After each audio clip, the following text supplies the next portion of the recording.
Good afternoon. I'm still reporting on the conclusion of the speaker's race.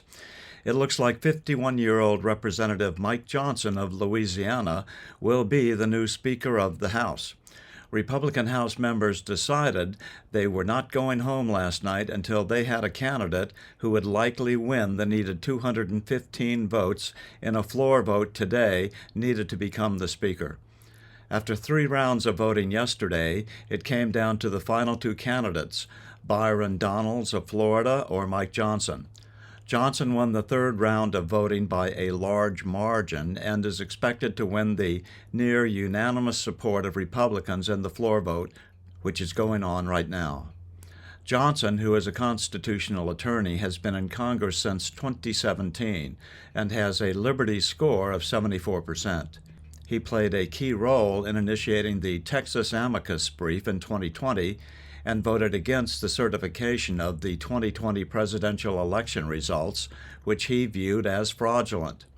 He served on President Trump's legal defense team during both his 2019 and 2020 Senate impeachment trials.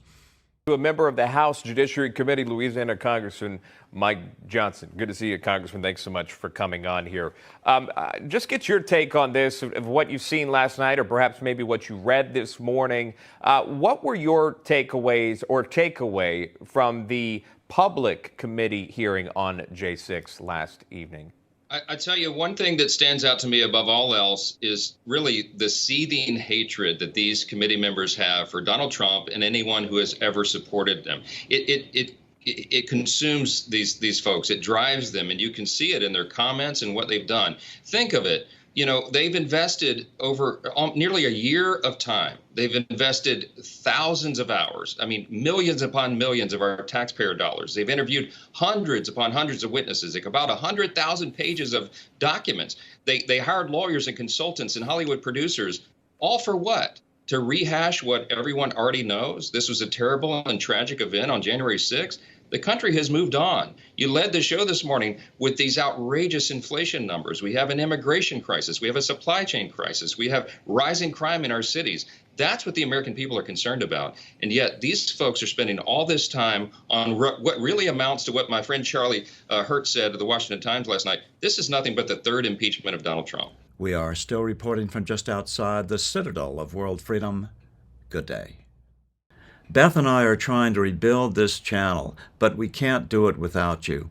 If you value this type of historical analysis with just a touch of humor, please subscribe to this channel and share it around with your friends. And if you can't afford to donate, I hate to say it, but we really need people to step up right now with a recurrent amount so that we don't have to go arm twisting every month. You can find us on PayPal at stillreport@gmail.com, Patreon at the following link, or Subscribestar at Still Report. We are still reporting from just outside the citadel of world freedom. Good day.